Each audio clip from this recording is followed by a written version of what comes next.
Hello friends, जय हिंद। स्वागत आपका आपके अपने चलो होम ट्यूशन पे। दोस्तों, एसएससी कांस्टेबल जीडी 2026 का पेपर 23 फरवरी से स्टार्ट होने वाला है और आपके पास 18-19 दिन का टाइम है। और इन बचे हुए दिनों में दोस्तों, अगर आप रीजनिंग और हिंदी की बेहतरीन तैयारी करना चाहते हैं, वो क्वेश्चन जिनसे मिलते जुलते क्वेश्चन आपको पेपर में मिलेंगे, अगर आप उनकी प्रैक्टिस करना चाहते हैं तो आप हमारे साथ डेली शाम को 7 बजे जुड़ सकते हैं।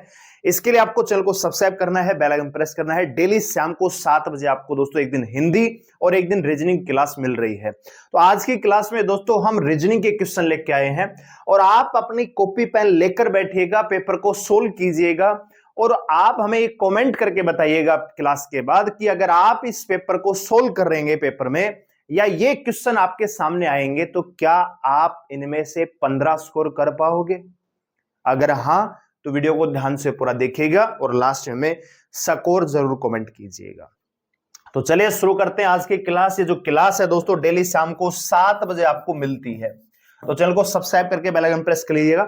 आइए बिना टाइम वेस्ट किए पहला सवाल आपकी स्क्रीन पर ये रहा दोस्तों। सवाल यह है कि निम्नलिखित श्रेणी में प्रश्नवाचक चिन्ह के स्थान पे दिए गए विकल्पों में से कौन सी संख्या आएगी। आपको सीरीज दी हुई है, यहां पे लिखा है 27, 60, 125, क्वेश्चन मार्क है, 511 है, 1024 है, 2049 है। सीरीज दोस्तों लगातार बढ़ती हुई नजर आ रही है।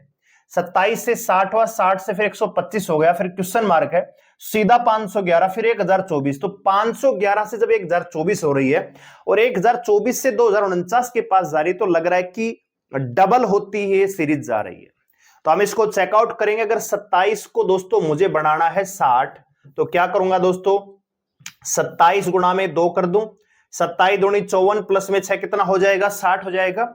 अब 60 से 125 बनाना है तो 60 गुणा में 2 कर दूं, 60 दूनी 120 प्लस में 5 करेंगे तो कितना आएगा दोस्तों, 125 आएगा कि नहीं आएगा। और 125 गुणा में 2 करोगे तो 250 आएगा, 250 में आपको जोड़ना है 4, तो 254 आएगा। अब 254 से आगे वेरीफाई कर देते हैं। 254 गुणा में 2 करेंगे और प्लस में 3 करेंगे तो भैया 2 चौके 8, 208 आएगा। 208 में 3 करेंगे तो 508 आएगा। 508 में 3 जोड़ेंगे तो 511 आपका आ जाएगा। इसी प्रकार से 511 गुणा में 2 प्लस में 2 करेंगे, ठीक है, तो आएगा 1022 और 1022 में 2 जोड़ेंगे तो कितना आएगा दोस्तों, 1024। इसी प्रकार से 1024 गुणा में 2 और प्लस में 1 ऐड किया गया है तो ये आपको मिलेगा 2049। यानी गुणा 2 और प्लस का डिक्रीजिंग यहां पे पैटर्न लगा हुआ है। सवाल का राइट आंसर आ जाएगा 254। अगला सवाल आपकी स्क्रीन पर है दोस्तों। कह रहा है कि 3 सेट एक जैसे हैं, एक उसमें से अलग है। यहां पे अक्षर युग्म दिए हुए हैं, इनमें से 3 जो है संगत में है और एक असंगत है, उसका ही आपको चयन करना है। LPK, EVP, CXR, AZT। तो देखिए एक चीज तो क्लियर है दोस्तों कि A का विपरीत Z है, C का विपरीत X है, E का विपरीत V है, लेकिन L का विपरीत P नहीं है, L का विपरीत O होता है। दूसरा, Z के बाद T है, तो Z आता है 26 नंबर पे, T आता है 20 नंबर पे, यानी इनमें -6 है। इसी प्रकार 24 से 18 हुआ माइनस का 6 है, यहां पे 22 में 16 हुआ माइनस का 6 है, लेकिन यहां पे ऐसा नहीं है। तो यही सवाल का क्या हो गया दोस्तों, राइट आंसर हो गया ऑप्शन नंबर ए। अगला सवाल कह रहा है कि समीकरण को सही करने के लिए किन चिन्हों का परस्पर बदल के देखना पड़ेगा। तो ये आपको रख के देखना पड़ेगा दोस्तों, तभी आप इन सवालों को सोल्व कर पाएंगे। 17 प्लस में 8 गुणा में 28 माइनस 32 प्लस में 4 यहां पे लिखा हुआ है। किनको चेंज करना पड़ेगा, क्या माइनस और गुणा को चेंज कर दें? तो अगर आप यहां पे माइनस करोगे और यहां गुणा कर दोगे तो 28 गुणा में 32 बहुत बड़ी संख्या चली जाएगी, ये तो सेटिस्फाई नहीं हो रहा है। माइनस और प्लस को चेंज कर दीजिए कह रहा है, तो माइनस और प्लस को चेंज करेंगे तो कह रहा है कि यहां माइनस कर दो और यहां माइनस कर दो और यहां प्लस कर दो। सॉरी, माइनस और प्लस को चेंज करना है तो यहां माइनस आ जाएगा, यहां प्लस आ जाएगा, यहां माइनस आ जाएगा। ठीक है दोस्तों, आप जरा चेक कर लेते हैं। तो 28 अंटे दोस्तों, 8 8 64, 8 दूनी 16 और 6, देखो 8 28 से डिवाइड होगा ना, 32 28 से डिवाइड होगा। एक ही चिन्ह है जो बदल सकता है, यहां पे प्लस को अगर भाग करेंगे तो 4 अंठे 32 यहां से कुछ कटता हुआ चला जाएगा। तो इसका मतलब ऑप्शन नंबर या तो सी आएगा या फिर डी आएगा। ये जो क्वेश्चन है थोड़ा सा गलत यहां पे प्रिंट हो गया है, तो क्षमा चाहेंगे। आगे बढ़ते अगले सवाल पे। ठीक है, अगला सवाल आपकी स्क्रीन पर ये रहा। वर्गों का वह समूह चुनिए जिसमें ये जो वेन डायग्राम है किस वर्ग के लिए सूटेबल बनेगा, ये आपको बताना है। ठीक है, तो अगर इस डायग्राम को अगर आप देखोगे तो ये किसका डायग्राम है, क्या यहां पे दर्शा रहा है, ये दर्शा रहा है दोस्तों यहां पे एक ओल दो सम, एक ओल और दो सम को ये दर्शा रहा है, एक ओल दो सम को। जैसे यहां पे हम रख के देख लेते हैं, यहां पे वास्तुकार, किसान और शिक्षक। तो यहां पे आप जानते हैं किसान और शिक्षक, क्या किसान है वो टीचर हो सकता है क्या? बिल्कुल हो सकता है। क्या शिक्षक किसान हो सकता है क्या? बिल्कुल हो सकता है। क्या वास्तुकार किसान हो सकता है? बिल्कुल, वास्तुकार भी किसान हो सकता है और किसान भी वास्तुकार हो सकता है, लेकिन सारे वास्तुकार किसान होंगे क्या? नहीं। क्या सारे किसान वास्तुकार होंगे क्या? नहीं। तो यहां पे सम सम तो दिख रहा है, लेकिन वास्तुकार और शिक्षक, क्या सभी शिक्षक वास्तुकार होते हैं? नहीं। क्या सभी वास्तुकार शिक्षक होते हैं? नहीं। तो ये भी किस में बनेगा दोस्तों? सम बनेगा, तो तीन सम बन जाएगा, तो ये मेरा आंसर नहीं होगा। दूसरा देखिए, पिता माता, पिता माता दोनों क्या हो गए? अलग अलग हो गए, नो का रिलेशन तो इसमें है ही नहीं, तो ऑप्शन नंबर ए भी नहीं आएगा, बी भी नहीं आएगा। तीसरा देखिए, माता महिला किसान, जितनी भी माताएं हैं सारी महिलाएं क्या है दोस्तों, या आप ये कह सकते हो सारी महिला माता नहीं है, लेकिन जितने भी माता है वो सारी की सारी क्या है दोस्तों? महिला है। और आप जानते हैं कि कुछ माताएं किसान हो सकती हैं, कुछ महिलाएं किसान हो सकती हैं, तो ये आ जाएगा किसान। तो ये जो आपका डायग्राम दिया हुआ है ये ऑप्शन नंबर 3 के लिए बिल्कुल सुटेबल बन रहा है, तो ऑप्शन नंबर 3 आपका राइट आंसर। अगला सवाल देखिए, कह रहा है कि डाइस की दो आकृतियां दी हुई है और आपको बताना है कि एक नंबर लिखा है उसके विपरीत कौन सी संख्या आएगी।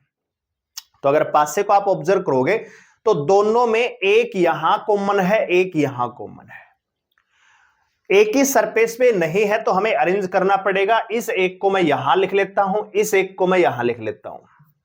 अब क्लॉकवाइज देखेंगे कौन कौन से नंबर आ रहे हैं, तो एक के बाद यहां पे क्लॉकवाइज क्या है दोस्तों? 4, 4 के बाद क्या आएगा दोस्तों? 6, तो एक के बाद 4, 4 के बाद 6। यहां पे एक के बाद 3, 3 के बाद 2, तो एक के बाद 3, 3 के बाद 2 आया। तो एक बात क्लियर है कि 6 का विपरीत 2 हो जाएगा, 4 का विपरीत 3 हो जाएगा, बचा हुआ नंबर 1 का विपरीत होगा, और वो कौन सा है दोस्तों? 5 है। तो इसलिए 1 का विपरीत क्या हो जाएगा? 5 हो जाएगा। Option number D correct answer. Session अगर आपको अच्छा लगा तो लाइक करें, शेयर जरूर करेगा दोस्तों, क्योंकि आपका लाइक और कमेंट हमारे लिए बहुत ज्यादा महत्वपूर्ण है। हमें पता लगना चाहिए कि हमारी क्लास सही डायरेक्शन में है या कोई कमी पेशी है, तो आप हमें फीडबैक जरूर दीजिएगा। अगला सवाल कोडिंग डिकोडिंग का, कह रहे कि किसी सांकेतिक भाषा में स्टेटस को हमने ये लिखा है, तो उसी सांकेतिक भाषा में सीरियल को क्या लिखा जाएगा। हमें सबसे पहले ये पता करना है कि स्टेटस को कैसे लिख दिया। STATUS, स्टेटस को लिखा है PQEQYP, और फिर इसके आधार पे हम बता देंगे कि सीरियल को कैसे लिखा जाएगा, क्योंकि कोई दिक्कत वाली बात नहीं है। SERIAL। अब इस प्रकार के सवाल में दोस्तों एक चीज बहुत महत्वपूर्ण है, बिना आप अगर सवाल को ज्यादा समय ना लेते सोल्व करना चाहते हैं तो इनकी प्लेस वैल्यू याद होनी चाहिए। देखिए 19, यहां पे 20, एक यहां पे 20, 21 और 19। यहां पे आप देखोगे 16 है, 17 है, 5 है, 17 है, 25 और 16 है। अब मुझे कोई दिक्कत नहीं है, क्यों? क्योंकि मुझे नजर आ रहा है कि ये 19 है, ये 16 हुआ, तो -3 यहां पे लिखा हुआ है। 20 से 17 हुआ, ठीक है, 20 से क्या हो गया दोस्तों? 17 हो गया, तो -3 है। ये 1 से 5 हुआ तो +4 है। 20 से 17 हुआ -3 है। 21 से 25 हुआ +4 है। 19 से 16 हुआ -3 है। ठीक है, तो ये कुछ पैटर्न यहां पे लगा हुआ है। क्या कोई और पैटर्न है? बिल्कुल, दूसरे एंगल से चेक कर लेते हैं। देखो 19 से यहां पे 16 हुआ, -3 है पीछे से।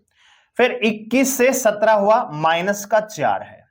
फिर 20 से यहां पे 5 होगा, यहां पे पैटर्न ब्रेकआउट हो गया। ठीक है दोस्तों, तो यहां पे अगर आप देखोगे 20 से 17 हो रहा है, PQEQYP लिखा हुआ है, तो हमें वही पैटर्न अप्लाई करना है। तो पहले में क्या होगा? -3, तो 19 में 3 गया, 16 बचेगा नहीं, पहला लेटर P होना चाहिए। पहला लेटर दो ऑप्शनों में P है, ये ऑप्शन हट गए। अब इसके बाद देखिए आपका यहां पे B लिखा है और यहां पे I, तो I तो कुछ जोड़ने पे आएगा, यहां पे माइनस करना पड़ेगा PB, और PB केवल ऑप्शन नंबर 3 में लिखा है। यही आपका आंसर। एक बार हमें पैटर्न पता लग गया, दूसरा सवाल अपने आप सोल्व हो जाएगा। अगला सवाल देखिए, कह रहा है कि किसी सांकेतिक भाषा में, या सांकेतिक समझ लीजिए, आप एनालॉजी कह लीजिए, कि 17 का जो संबंध है वो 139 से है, वैसा ही संबंध 23 का किससे होगा ये आपको बताना है। तो हमें सारी कैलकुलेशन चेक करनी है और हमें पता लगाना है कि 17 से 139 कैसे बनेगा। तो देखिए 17 का जो स्क्वायर होता है दोस्तों 289 होता है, यानी 200 के करीब पहुंच गए। अब 289 को 239 बनाने के लिए कितना घटाना पड़ेगा? 8 में 50 घटाना पड़ेगा। क्या 17 से कोई 50 आता है क्या? नहीं। 289 में से 50 घटा रहे हैं तब हमें 239 मिल रहा है। तो 23m दोस्तों 529 होता है, में से 50 घटाएंगे तो क्या 9, 12 में 5 गई 7, 479 ऑप्शन में है? नहीं। तो ये पैटर्न तो नहीं है। क्या कोई और तरीका है जिससे 17 से 139 तक पहुंचा जा सके? थोड़ा सा दिमाग लगाते हैं। 17 है, इसमें से 5 घटा दीजिए, कितना आएगा दोस्तों? 12 का स्क्वायर कर लीजिए, कितना आएगा दोस्तों? 144। में से 5 घटा दीजिए, कितना आएगा? 139। पहला नंबर है, इसमें से 5 घटाया, जो नंबर आया उसका स्क्वायर किया और स्क्वायर में से फिर 5 घटा दिया, 139 आपको मिल जाएगा। यानी कोई भी कैलकुलेशन आप लगाइए, पैटर्न लगाइए, 139 आना चाहिए। अब क्योंकि हमने 5 घटा के स्क्वायर करके फिर -5 किया है, तो क्या वो पैटर्न वहां पे लागू हो रहा है? तो 23 में सबसे पहले 5 घटाएंगे, कितना आएगा दोस्तों? 18। 18 का स्क्वायर करेंगे तो 18 में 324 होता है, में से 5 घटाएंगे तो क्या 319 है ऑप्शन में?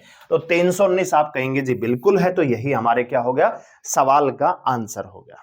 ठीक है, आगे बढ़े अगले सवाल पे। क्या आपका ये आंसर आया? कमेंट करके ईमानदारी से जरूर बताइएगा। अगला सवाल देखिए, ये समुच्चय वाला सवाल हो गया दोस्तों। कह रहा है कि 12, 103, 509, 12, 103 और 509, इनमें जो संबंध है वैसा ही रिलेशन आपको दिए गए सेट में से बताना है कि कौन सा ऐसा सेट है जो इस चीज को सेटिस्फाई करेगा। तो हमें पता यह करना है कि 12 से 103 और 509 कैसे बन रहा होगा। तो सबसे पहले 12 से 103 के पास पहुंचते हैं दोस्तों। 12 गुणा में 8 कर दूं तो 12 अंठे 96, और 96 में अगर मैं 7 जोड़ देता हूं तो 103 मुझे मिल जाएगा। अब 103 है, इसको 509 के पास कैसे पहुंचाएं? तो 103 गुणा में कितना करेंगे दोस्तों? 5 करना पड़ेगा। तो 5 15, 5 एकम 5, 515 आएगा, और 515 में से 6 घटाएं तो भैया 509 आ जाएगा। ठीक है, कुछ ऐसा पैटर्न यहां पे दिख रहा है। अब हम चेक कर लेते हैं कि क्या ऐसा कोई पैटर्न है किसी में जो लागू हो रहा है, फिर हम चेकआउट कर लेंगे। तो देखिए दोस्तों, यहां पे आप करोगे 13 अंठ 104, 7 नहीं जोड़ना पड़ेगा, 16 से 7 112, 17 7 119, सॉरी 8 करना है। 13 अंठ 104 करेंगे नहीं आएगा, 16 अंठ 128 माइनस करना पड़ेगा। ठीक है, अच्छा 17 अंठे 136, 17 गुणा में 8 करेंगे तो दोस्तों कितना आएगा? 8 7 56 और 136 आएगा, और प्लस में आप 7 जोड़ दीजिए तो 143 आपको मिल जाएगा। क्या? बिल्कुल मिल जाएगा। अब 143 गुणा में 5 कीजिए और माइनस का 6 कीजिए तो हमें ये 709 मिलना चाहिए। तो 5 15, 5 20 और 21, 5 एकम 5 और 1, यहां पे देखिए 5 एकम 5 और तो 7, 715 में से 6 घटाएंगे तो दोस्तों 709 हमें मिल रहा है। यानी ऑप्शन नंबर 3 से पैटर्न क्या हो रहा है? सेटिस्फाई हो रहा है। बात आ रही समझ में? समुच्चय में आपको बस ये चेक करना है कि 12 से 103 कैसे बनेगा और 103 से 509 कैसे बनेगा। इसमें पैटर्न कुछ भी हो सकता है, किसी संख्या से गुणा करके कोई घटा देगा, कोई जोड़ देगा। अब इसमें आप देखोगे तो गुणा 8 प्लस 7, गुणा 5 माइनस है, कोई विशेष पैटर्न है नहीं, लेकिन जो पैटर्न इसमें लागू हो रहा है वो ऑप्शन में लागू होना चाहिए, वही आपका आंसर हो जाएगा। उम्मीद है समझ में आया होगा। अगला सवाल आपकी स्क्रीन पर ये रहा। सवाल है पेपर फोल्डिंग कटिंग का। कह रहा है कि दिए गए पेपर को हमने 2 बार फोल्ड किया है, पहले नीचे से ऊपर, फिर यहां से एक बार फिर फोल्ड किया है। ठीक है, तो कौन सी उत्तराकृति यहां पे बनेगी? तो पहली चीज, ऊपर से नीचे फोल्ड किया है तो वाटर इमेज का ही प्रयोग होगा। तो सीधी सीधी बात है, ये ट्राइंगल ऊपर है तो ये ट्राइंगल होगी नीचे की ओर, फिर यहां से ओपन करेंगे तो ये ट्राइंगल होगी ऊपर की ओर, फिर यहां से ट्राइंगल होगी नीचे की ओर, ऊपर नीचे ऊपर नीचे। इसमें चारों आकृतियां ऊपर की ओर हैं, आंसर नहीं होगा। यहां पे देखिए ऊपर नीचे बिल्कुल सही है, ऊपर नीचे सही है, यहां पे भी बिल्कुल सही है। अब दूसरे में देखते हैं, ये ट्राइंगल नीचे की ओर है, ये ऊपर की ओर जाएगी, फिर यहां पे नीचे की ओर और फिर ऊपर की ओर, यानी नीचे ऊपर। ये तो आकृति कुछ अलग बनी हुई है, नीचे ऊपर। यहां पे देखिए सारी की सारी नीचे हैं, ये भी आंसर नहीं होगा, ऑप्शन नंबर डी मेरा क्या हो जाएगा, आंसर हो जाएगा। आ रही बात समझ में? तो बिल्कुल आसान ये है, नॉन वर्बल, दिखने में टिपिकल, करने में बहुत आसान। अगला सवाल देखिए, ये सिलोग्जम का सवाल है। सिलोग्जम के सवालों को कैसे सोल्व करते हैं आपको पता है, यहां पे कथन दिए हुए हैं, उसके बाद निष्कर्ष, कथनों के आधार पे आपको निष्कर्ष निकालने की कौन सा यहां पे फॉलो करेगा, कौन सा नहीं करेगा। कह रहा है कि सभी सलीट क्या है, रोशनी है, तो हम कर देते हैं भैया सभी जो सलीट है, सभी सलीट क्या है दोस्तों, रोशनी है। आगे क्या दिया है दोस्तों, सभी ग्रीट मोल है और सभी मोल छेद हैं। ठीक है, अब ग्रीट का इनसे कोई रिलेशन है ही नहीं और ना ही मोल आया, तो अलग बना लेते हैं। सभी ग्रीट क्या है दोस्तों, सभी ग्रीट, यहां पे लिख लेता हूं, सभी ग्रीट क्या है, मोल है। ठीक है, और कुछ मोल छेद है, कुछ मोल क्या है दोस्तों, छेद है। अब देखिए दोस्तों, सलीट, रोशनी, इन तीनों से रिलेशन नहीं बना रही है। ठीक है ना दोस्तों, अब ध्यान से देखिए, कुछ ग्रीट छेद है, तो देखो कुछ ग्रीट छेद हो भी सकते और नहीं भी हो सकते, क्योंकि छेद का डायग्राम अगर थोड़ा बड़ा बनाते हैं तो ग्रीट के पास टच कर जाता, लेकिन यहां पे अकेला निष्कर्ष गलत दिया हुआ है, क्योंकि रिलेशन किसका है, आइदर और का।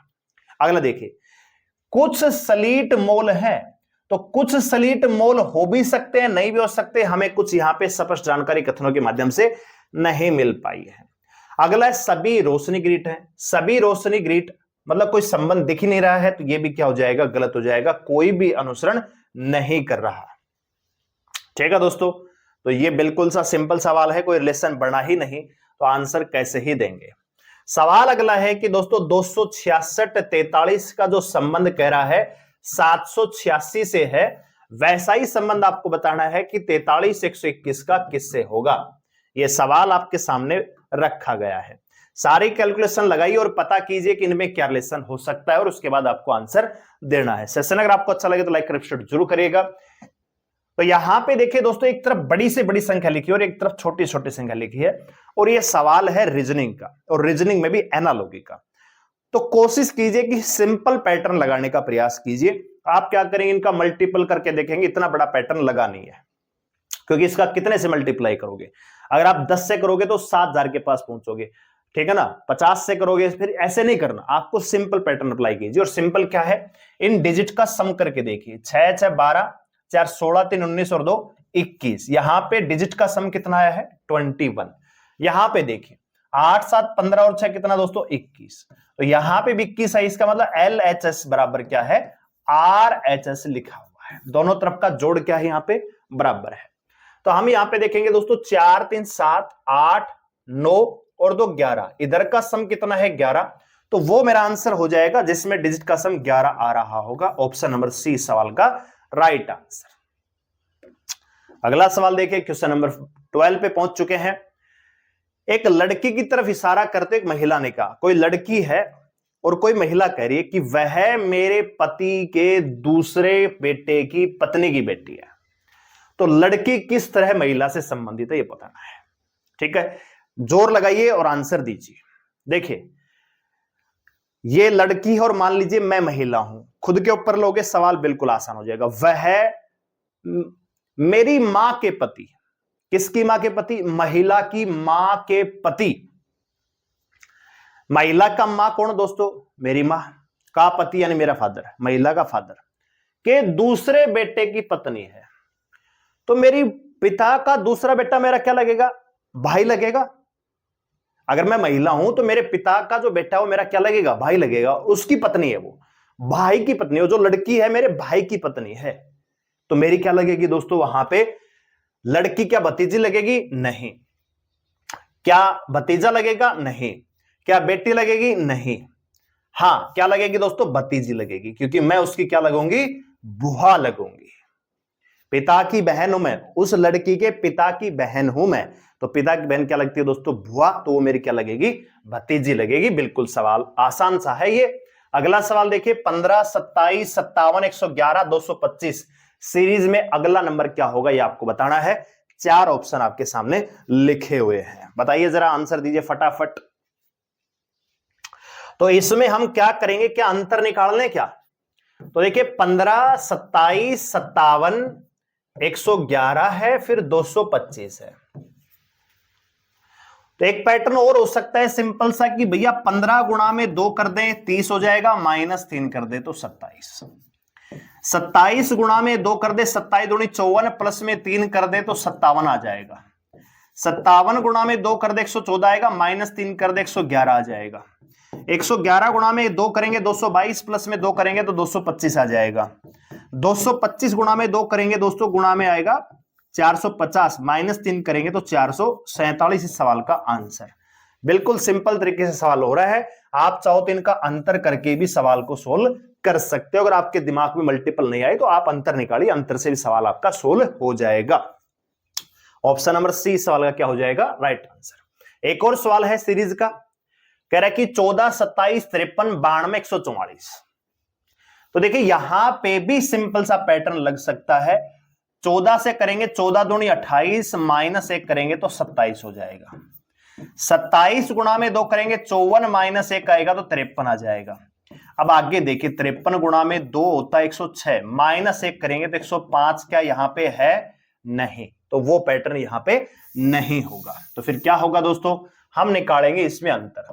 देखो संख्या लिखी है 14, 27, 53, 92, 144। अंतर निकालिए। तो अंतर आप निकालेंगे तो 14 से 27 हुआ 13 प्लस है, 27 दूनी 54, 26 प्लस है, यहां पे 12 में 3 गई 9, और यहां पे 8 में 39 का है, यहां पे 52 प्लस है। समझ में आ रही है? 4 में 2 गई 2, 14 में 9 गई 5। तो देखो 13, 13 दूनी 26, 13 3 39, 13 चौक 52, और आगे क्या होगा? 13 पंजे 65। तो 65 प्लस करेंगे 144 में तो 5 4 9, 6 4 10, 209 इस सवाल का क्या हो जाएगा दोस्तों? राइट आंसर हो जाएगा।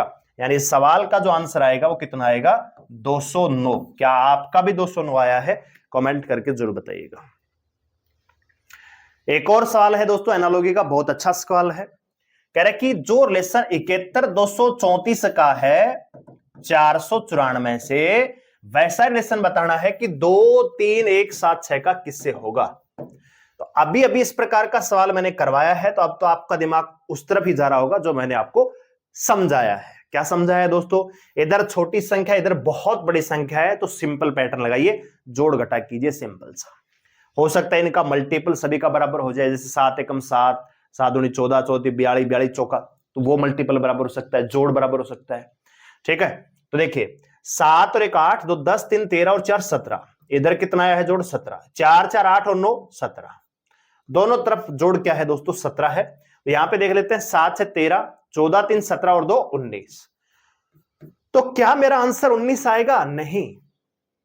क्या मेरा आंसर 98 आएगा? नहीं। मेरा आंसर वो होगा जिसके डिजिट का सम कितना होगा दोस्तों? 90।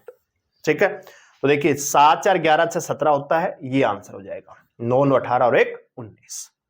अगला सवाल आपके स्क्रीन पर ये रहा दोस्तों। यहां पे कह रहा है कि आपको बताना है कि 4 डाइस को पढ़िए, ठीक से अध्ययन कीजिए, और m के विपरीत कौन सा डिजिट होगा, ये आपको बताना है। तो जब भी पासे की 4 आकृतियां दी जाती हैं या 2 से ज्यादा आकृतियां दी जाती है, तो हम उनको कंपेयर करते हैं जिनमें उन दो आकृतियों को कंपेयर कीजिए जिसमें कोई एक नंबर या एक सतह कॉमन होती है। जैसे पहले और दूसरे में अगर आप देखोगे तो एम एस यहां कॉमन है, एम एस यहां पे कॉमन है, हम कह सकते हैं कि डी का विपरीत जेड होगा। लेकिन हमसे पूछा है एम का विपरीत। अब एम का विपरीत क्या होगा, यहां से क्लियर हो नहीं पा रहा, तो इसलिए कंपेयर कीजिए जिसमें एक सतह कॉमन हो।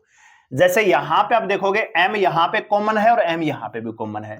इसमें अरेंज करेंगे भैया, एम के बाद एस आया, एस के बाद डी आया, एम के बाद एस, एस के बाद डी।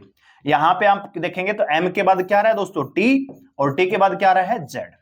इसका मतलब डी मेरा आंसर नहीं होगा, जेड मेरा आंसर नहीं होगा, एस मेरा आंसर नहीं होगा, बच्चा कौन सा दोस्तों? आर मेरा आंसर हो जाएगा। आप चाहो तो इनको भी कंपेयर कर सकते हो। ठीक है, क्या इनको कंपेयर कर सकते हो? Z S M S. देखो यहां पे ये कंपेयर नहीं होगा क्योंकि कोई भी कॉमन नहीं है। क्या पहली तीसरी कंपेयर कर लिया हमने? क्या पहली चौथी कंपेयर किया जा सकता है? बिल्कुल, डी यहां भी कॉमन है, डी यहां भी कॉमन है, डी एम एस। तो इसको कंपेयर करेंगे डी एम एस, और यहां पे आएगा डी आर टी, तो डी आर टी। ठीक है ना, एस का विपरीत टी है, डी का विपरीत जेड है, तो एम का क्या जाएगा दोस्तों? आर ही आएगा। ठीक है, तो जब भी 2 से ज्यादा आकृति आपको दी जाए तो उन 2 आकृतियों कंपेयर कीजिए जिसमें कोई एक सतह, एक नंबर, एक सिंबल कॉमन हो, ताकि एक बार में ही कंप्लीट आंसर आपका आ जाए। ठीक है दोस्तों, तो ये थी आज की हमारी क्लास। उम्मीद करता हूं आपको क्लास अच्छी लगी होगी। लाइक करके एपिसोड जरूर करिएगा, शेयर कीजिए, चैनल को सब्सक्राइब कर लीजिए हमारे साथ लगातार तैयारी करने के लिए। और आपने इन 16 सवालों में से कितने सही किए हैं अपना स्कोर कमेंट सेक्शन में जरूर बताइएगा। ठीक है, इसी प्रकार हमारे साथ जुड़े रहिए, लाइक करके एपिसोड जरूर करिएगा। धन्यवाद, जय हिंद।